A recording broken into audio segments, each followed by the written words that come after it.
તાલુકા રાવળ યોગી વિકાસ trust દ્વારા સમાજની 32 દીકરીઓના સમૂહ લગ્ન યોજવામાં આવ્યા। આ સમૂહ લગ્નમાં આરોગ્ય મંત્રી ઋષિકેશ પટેલે ખાસ ઉપસ્થિત રહી પ્રભુતામાં પગલાં માંડદાન દંપતીઓને સુખી દાંપત્ય જીવનના આશીર્વાદ આપ્યા। હાલના સમયમાં લગ્નમાં થઈ રહેલા ખોટા ખર્ચ, અસહ્ય મોંઘવારી અટકાવવા તેમજ ગરીબ બાપની દીકરી પણ લગ્ન કરી શકે એવા સારા આશયથી હવે નાના સમાજો સમાજની દીકરીઓના હાથ પીળા કરવા હવે આગળ આવ્યા છે, જેના ભાગરૂપે આજે વિસનગર તાલુકા રાવળ યોગી વિકાસ ટ્રસ્ટ દ્વારા સમાજની 32 દીકરીઓના સમૂહ લગ્ન યોજવામાં આવ્યા હતા। વિસનગર તાલુકા રાવળ યોગી વિકાસ ટ્રસ્ટ દ્વારા આ ચતુર્થ સમૂહ લગ્ન વિસનગર તાલુકાના ભાલક ખાતે યોજવામાં આવ્યો હતો। વિસનગર તાલુકા રાવળ વિકાસ ટ્રસ્ટના પ્રમુખ બલુભાઈ રાવળના જણાવ્યા મુજબ અહીં ટ્રસ્ટ દ્વારા સુંદર વ્યવસ્થા ગોઠવવામાં આવી છે।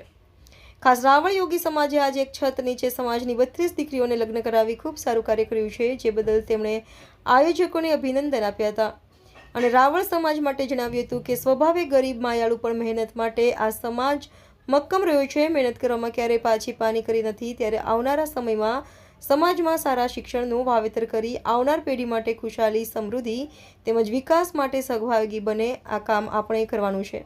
રિપોર્ટર ભરત સોલંકી માટે સમૂહ લગ્નના આયોજન કરી એક છત નીચે આશીર્વાદ આપવાનું કામ તમે જે આ ચાલુ કર્યું છે એ હંમેશા ચાલુ રાખો। અને ખાસ કરી જ્યારે હવે રાવળ સમાજ એટલે સ્વભાવે ગરીબ માયાળુ પણ મહેનતે મક્કમ અને મજબૂત એવો આ સમાજ છે। મહેનત કરવામાં કદી એ પાછી પાની ના કરે, પરંતુ હવે આવતા સમયની અંદર સમાજના દેવેન્દ્રભાઈ અને બીજા કેટલાય આગેવાનોએ શિક્ષણની ચિંતા કરી છે। ભણવા માટેનું હોસ્ટેલ બનાવવાનું કામ એમને આદર્યું છે, પણ હવે ભણાવવાનું કામ આપણે કરવાનું છે। આપણા દીકરા દીકરીઓને સંપૂર્ણ શિક્ષિત થાય એ કામ કરવાની આપ સૌએ, ખાસ કરી માતા પિતાઓએ આ વાત હાથમાં પકડવાની છે। આ એટલા માટે કહી રહ્યો છું કે 20 વર્ષ પછી એક પેઢી બદલાય એટલે બીજી પેઢી જે એવી મજબૂત બની અને સમાજ અને ગુજરાતના વિકાસમાં યોગદાન આપે, જેથી કરી આવતા સમયની અંદર પ્રત્યેક કુટુંબની અંદર ખુશહાલી, ધન સંપત્તિ અને સંસ્કારોનું વાવેતર થાય। આ કામ આપણે કરવાનું છે। તો ગુજરાતના ખૂણે ખૂણાએ પ્રત્યેક જગ્યાએ ભારતીય જનતા પાર્ટીનો કાર્યકર્તા નાના મોટા તમામ સમાજની મદદમાં આવવા માટે ઉત્સાહી હોય છે અને નાના મોટા કામમાં આવતો પણ હોય છે। અને ખાસ કરી ભાલક છે એટલે ભાઈ કુંવરજીભાઈ, ભાઈ શ્રી યુનોસ ઉત્સાહી સરપંચ તરીકે આ ગામની અંદર તમામ સમાજો માટે જ્યારે પણ જરૂર પડી ત્યારે આગળ આવી અને તન મન ધનથી એમને મદદ કરવાનું કામ કર્યું છે। યુનોસ અને કુંવરજીભાઈ બંનેને હું અભિનંદન આપું છું। સાથે પ્રમુખશ્રી પણ છે, અમારા તાલુકા ડેલિગેટ બહેનશ્રી પણ છે અને સમાજના સૌ આગેવાનો અને યુવાન દોસ્તો અત્રે ઉપસ્થિત છે। તો આવતી પેઢી બનાવવાનું, આવતા સમયમાં આપણા બાળકોને મજબૂત બનાવવાનું કામ આપણે હાથમાં લેવું છે।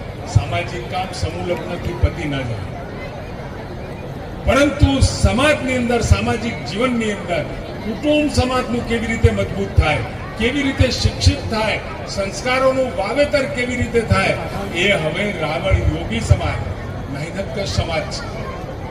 આજીવિકા માટે સતત અને સખત મહેનત કરવા વાળો આ સમાજ છે।